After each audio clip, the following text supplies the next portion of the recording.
The bakers of Weber's Bread present your all-star Western Theater. Drifting along, singing a song under a western moon.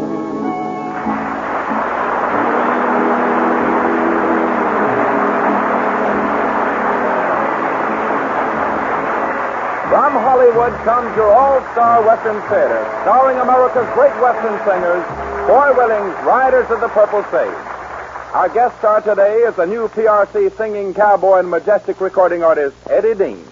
My name is Cottonseed Clark, and here are the Riders of the Purple Sage. Riding down to Santa Fe, just beyond the mountains and across the way.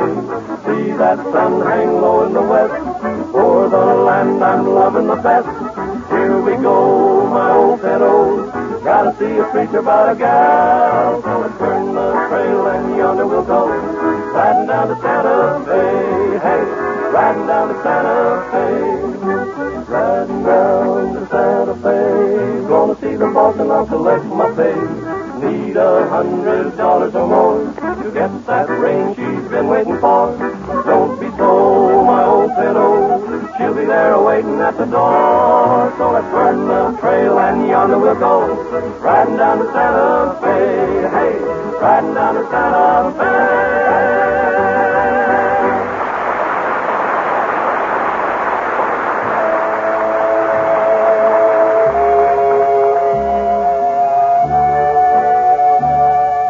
In the old ranching days, the cowboy was a virtual king of the range. A top hand suffered little supervision or interference. It was the pride that he took in turning out prime beef for his ranch that made the average cowpuncher such a valuable employee. Today, the bakers of Weber's Bread take great pride in their products, too. That's why Weber's Bread is such good bread. Weber's Bread is well mixed and well baked. It has a firm, even texture and a distinctive flavor that make it a satisfying, enjoyable part of every meal. And Weber's Bread is always good bread. Its quality is consistent. Buy a loaf of Weber's Bread next time you go shopping. You'll find it on your grocer's shelves in the famous blue gingham wrapper, and you'll like it.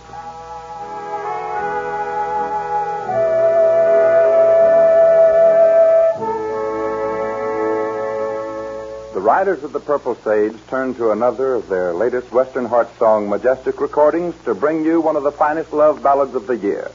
Foy Willing's own great Western song success, No One to Cry To.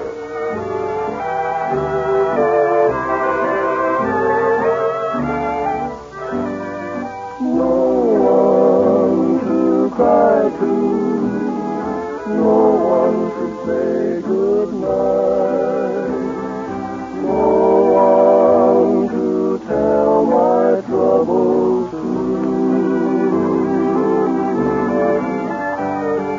no one to cry to, no one to hold me tight, no one to cheer me when I'm blue.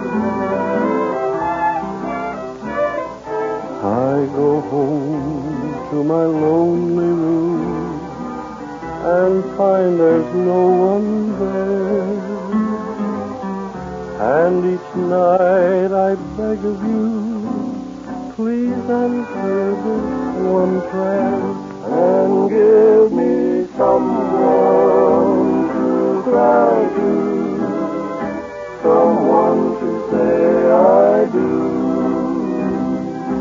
someone to whisper I love you.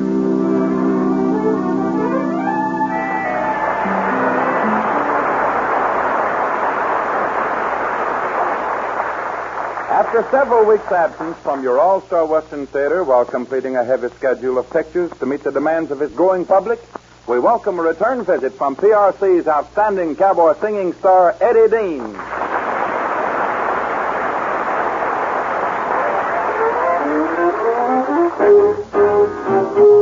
Haven't got a worry, haven't got a care, haven't got a dime to call my own.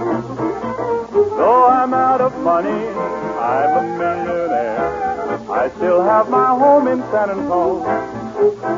Now when I greet my neighbors with a hi you all, I'm wealthy as a king upon a throne. You can have your mansion or a cottage small, I'll still take my home in San Antonio. Well, I traveled o'er the country on my merry way, been in crowds and felt I was alone. But when I feel like bragging, I just stop and say, I'm a native son of San Antonio. Now there's a sweet somebody by the Alamo. Someday she's gonna be my very own. And we'll buy a high chair in a year or so for our little home in San Antonio. For our little home in San Antonio.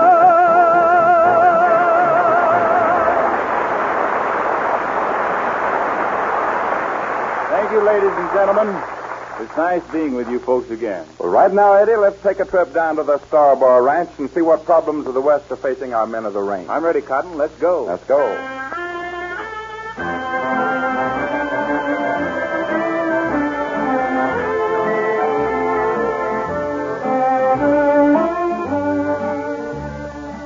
For some time now, Dad Kilgore, owner of the Star Bar, and old Winston Williams of the next ranch, the Bar W, have been feuding.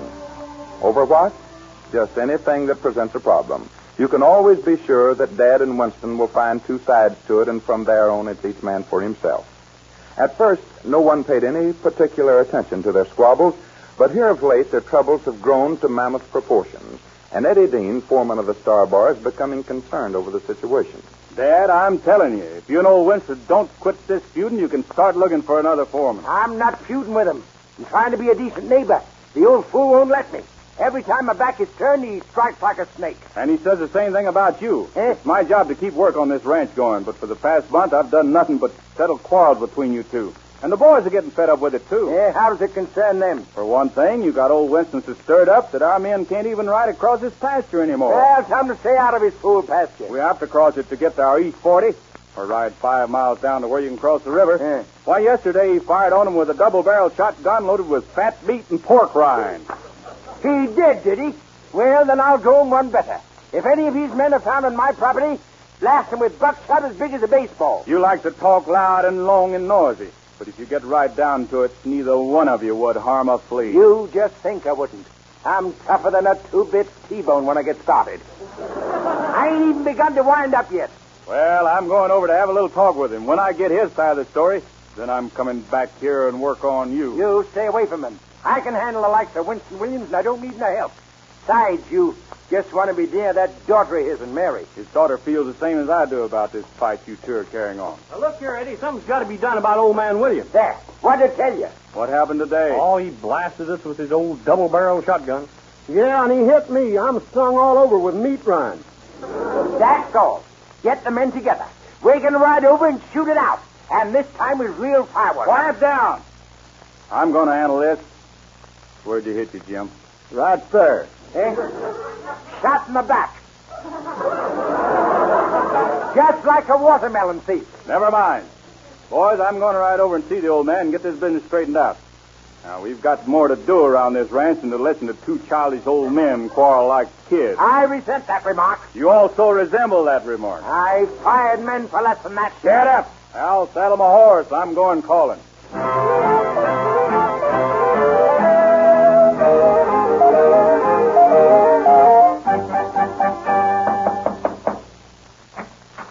Hello, Mary. Eddie, how are you? Fine, thanks. Where's your dad? Well, he's out to the barn. Come in, he'll be back soon. Thank you, ma'am. I can imagine why you're here, Eddie. Now, this fighting's getting serious, Mary. Your dad and old man Kilgore are in dead earnest with this feuding. I sometimes wonder. I'll stop wondering. It's getting to the point where it's got to be stopped. And to think how it all started. Just how did it happen? Well, one of Mr. Kilgore's hogs got into our garden and just ruined everything. And then? And then, the next day we had pork chops for dinner.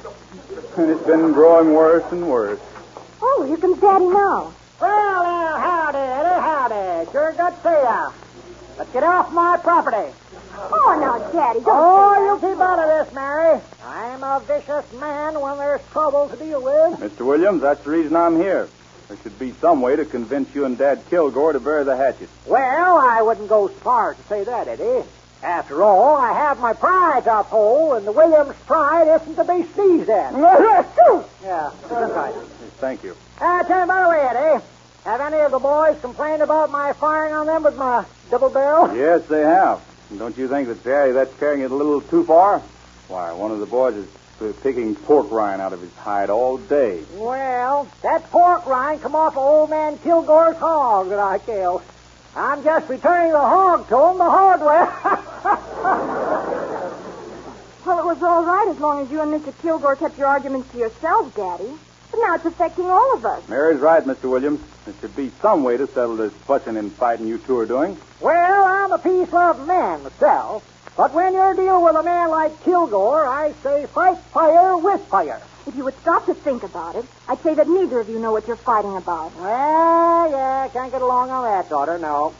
After the hog incident, one of my calves disappeared, and when I went over to Kilgore's and fire about it, he was feasting on a meal of baby veal. Why, anything could have happened to that calf, Mr. Williams. Yeah, that's true, but it looks mighty peculiar to me. And I don't want old Kilgore getting fat on my meat. Look, why don't the two of you call a truce, agree to bury the hatchet, and start all over again? Now, look here, young man. You're not talking to John L. Lewis. Nobody's calling you names.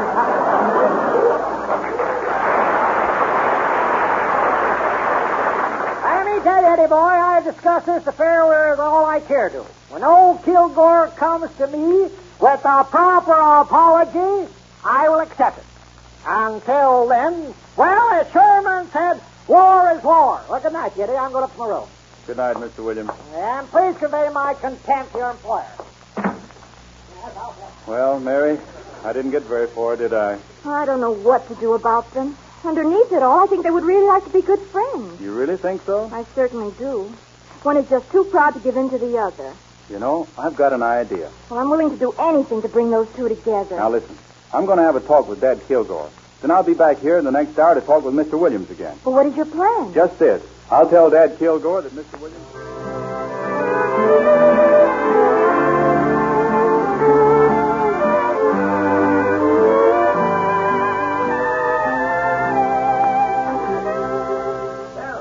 You've been over to see the old scoundrel, eh? That's right, Dad. Yeah.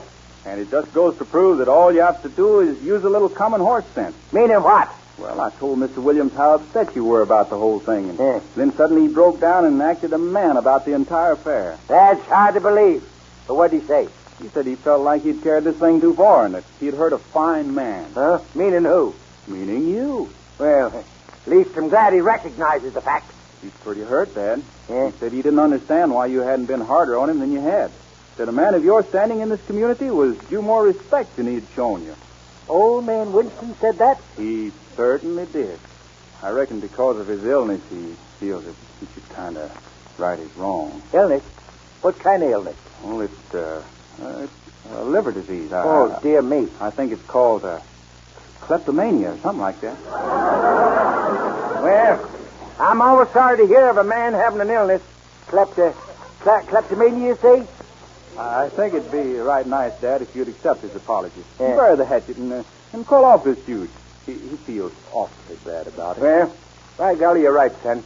If Winston is man enough to admit his mistakes, then the least I can do is admit my own. That's right nice of you, Dad. I always knew you were a broad-minded person. Yes, sir. And, Dad, on account of his illness, it'd be right nice like if you'd kind of let him feel that, well, put a little of the burden on your own shoulders. Well, that's right where it belongs, son. This whole thing is just as much my fault as it is Winston's. And I'm going to tell him so, yes, sir.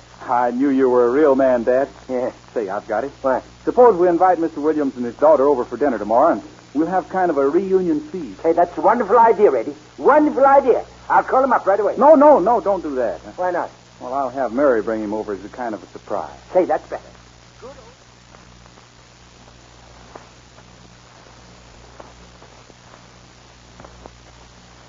Say, that's better. Good old Winston. I always knew he was made of the real stuff. Yes, sir. Hiya, boss. What's going on? Hello, boys. Come right in. Good to see you. Well, what's wrong? You're in a good humor. Never felt better in my whole life. Dad and Winston Williams are patching up their quarrel, boys. Yes, sir. Say, that's the best news we've had yet. Yes, sir. And when Winston and Mary come over tomorrow, we'll have music and foot, and a good time will be had by all.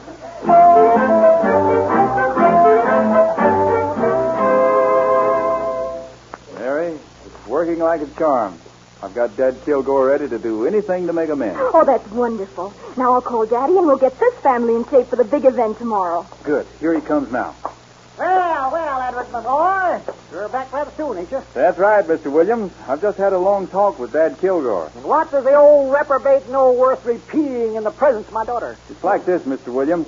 I explained to him that I had a talk with you, and then sudden like he broke down and just plain admitted that he'd carried his fight with you a little too far. Well, as to do with black so good, you know it? Yeah, well, he said he felt that you'd done a grave injustice to one of the community's most outstanding citizens. Tom Gilgore said that about me? He sure did. Well. He said he felt as if he had carried this thing too far and that he had hurt a fine man. Yes. Well, that's rather hard to believe, you know it? I reckon it's on account of his illness, Mr. Williams. Illness? Tom ill? Yes, sir. He has some sort of a stomach ailment. Oh. It's called psychoneurosis or something.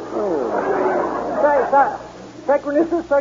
Yeah, I know what that is. I once had a pig died with it, yeah. Well, you know, that's too bad. You know, an ill man is quick to see the error of his ways. Well, Mary and me was hoping that you'd kind of accept his apology. Oh, of course, I'd be an ingrate not to, you know. But I feel that I'm as much to blame as Tom is. You know, after all, I'm a vicious man at times, you know that? Then you will accept his invitation to dinner tomorrow? Oh, it'd make me rather happy. Yes, accept that. Oh, that's wonderful of you, Daddy. It sure is, Mr. Williams. Yeah, you can never say that the Williams wasn't willing to do the right thing. Well, I must go to my room. I'll see you tomorrow, Eddie. Good night, Mr. Williams. Good night, Daddy. Good night, Mary. Don't stay on the front porch too long now. Well, how'd I do, Mary? Wonderful, Eddie. Now, if everything turns out all right tomorrow, our troubles are over. Then maybe you and I could talk of maybe getting... Let's wait until tomorrow to talk about that. Right now, here's Dad's old guitar. You're going to sing me a song. For the sweetest girl I know, on the banks of the sunny San Juan. On the banks of the sunny San Juan, watching the river roll on, wondering if it will reach the sea, wondering where my old town can be, at the foot of this old western hill. I'm watching and waiting here still. All that's left of my scheme is to sit with my dreams on the bank of the sunny San Juan. Roll on, dear old river, roll on. Carry this message to her. Tell her I'm lonesome, forlorn and blue. Tell her I'm sending my love by you. All the days seem so dreary and long. Nothing seems right since you're gone. But someday I may see you come drifting to me on your way, dear old sunny San Juan.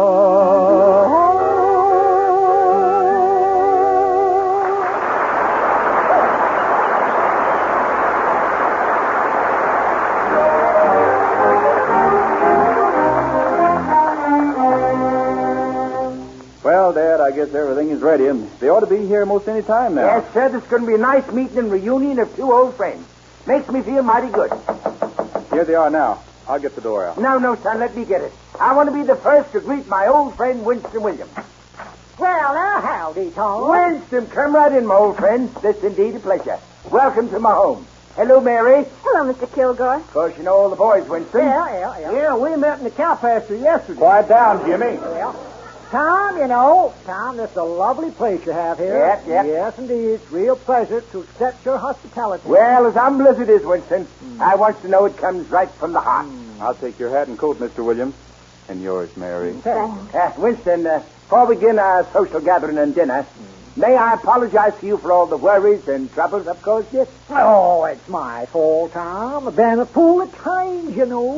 Now, Winston, the entire misunderstanding was my fault. Now, boys, before you argue about whose fault it was, what do you say to taking a seat and enjoying a little music the boys have ready for you? Yeah, now, say, that's a wonderful idea. Yeah. Love music, you know. Do, huh? Play a little guitar myself once in a while. All right, Johnny, get up, Al. Let's have a lively tune for the company. All right, Eddie. Mary, here's one especially for you and Mr. Williams. Johnny and Bud playing After You've Gone. How'd it go, boys?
The boys. In fact, it was fine. Oh, you boys play wonderfully. Well, thank you, ma'am.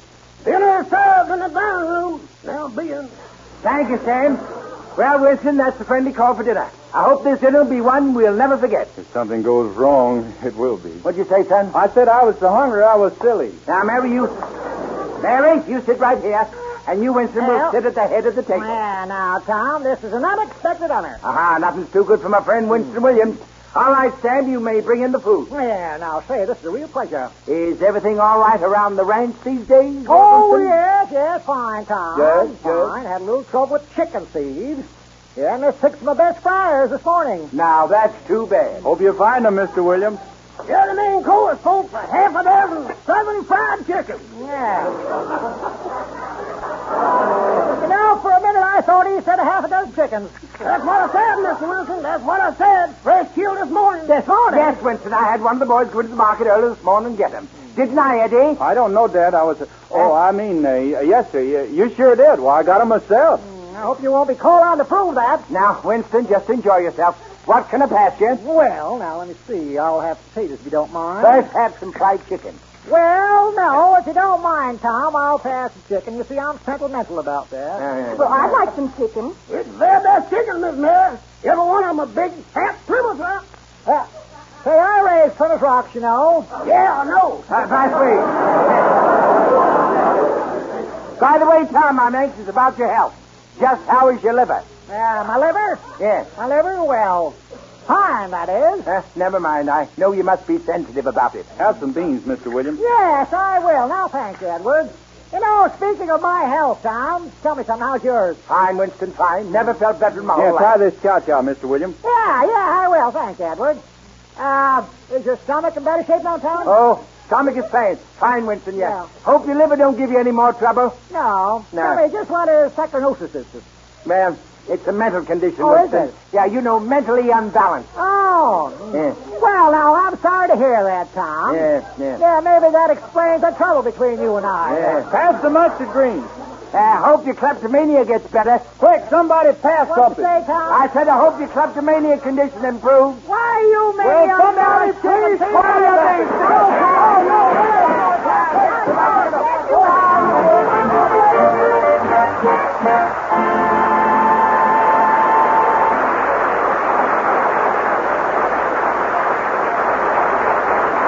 Thank you, Eddie Dean.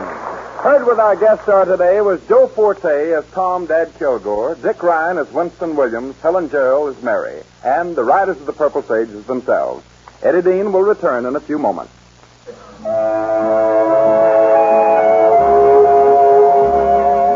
$40 a month and his food used to be good pay for a cowpuncher, and the hours were long and work was hard.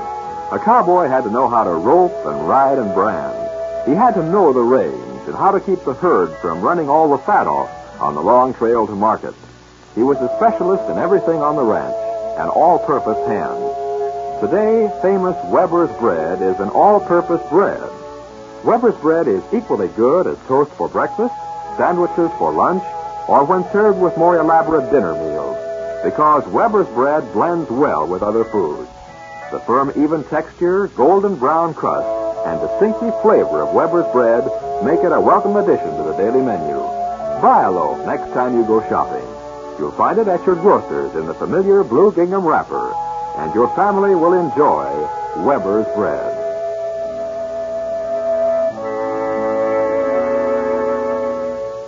And now, here once more is Eddie Dean. Thank you, Cotton. Thank you, ladies and gentlemen. One of the nice things about visiting with the All-Star Western Theater folks here each week is to hear as fine a Western singing group as this country has known in a long, long time. Foy Willing, the Riders of the Purple Sage. If they'd be so kind, I'd like to ask him to sing one of my favorite Western ballads, Tumbling Tumbleweed.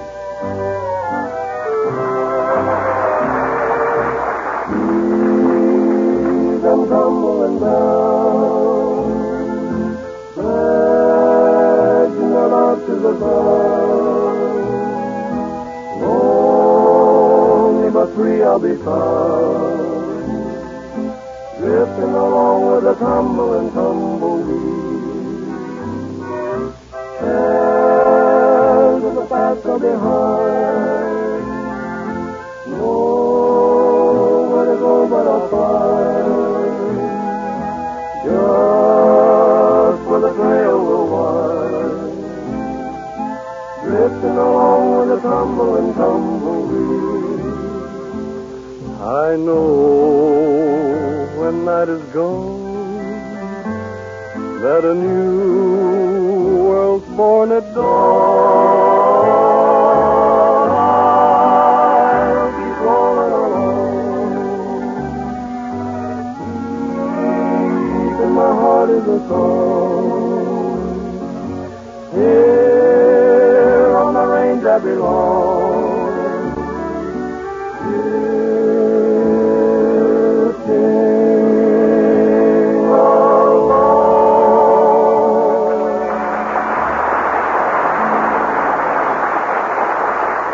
Drifting along, singing a song under a western moon. From Hollywood, you've heard your all-star Western Theater, a V.M. Bear production starring America's great Western singers, Foy Willing's Riders of the Purple Sage. Our guest star today has been the screen's popular singing cowboy, Eddie Dean. My name is Cottonseed Clark. Next week, another star of the West and a story of the West.